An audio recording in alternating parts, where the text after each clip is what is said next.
राज्याचा दारूबंदीचा कायदा तयार आहे। सरकारनं ज्येष्ठ सामाजिक कार्यकर्ते अण्णा हजारे यांच्या मार्गदर्शनाखाली हा कायदा तयार केला अशी माहिती मुख्यमंत्री देवेंद्र फडणवीस यांनी दिली। ते पुण्यात यशदा येथे झालेल्या एका कार्यक्रमात बोलत होते। कायदा तयार असला आणि दारूबंदी केली तरी लोकांमध्ये गावात दारू चोरून आणतील, त्यामुळे गावातील लोकांनीच एकत्र येऊन दारूबंदी केली तरच दारूमुक्ती होईल असं सूचक विधान मुख्यमंत्र्यांनी यावेळी केलं। राज्यातली गावे सुखी समृद्ध करण्यात अनेक लोक म्हणतात तुम्ही दारूबंदी करणार आहे का, दारूबंदी करणार आहे का।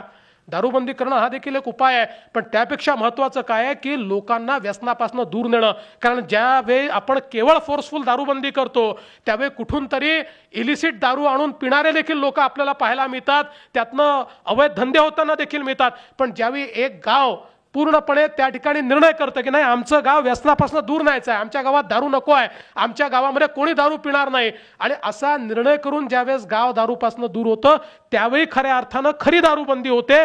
ती दारूबंदी ही शाश्वत दारूबंदी असते आणि त्या दारूबंदी करता कुठलाही पोलीस पाठवावा लागत नाही। स्वतः आपलं गाव आपल्या गावाला दारूपासून व्यसनापासून मुक्त करतं। झी 24 तास रहा एक पाऊल पुढे।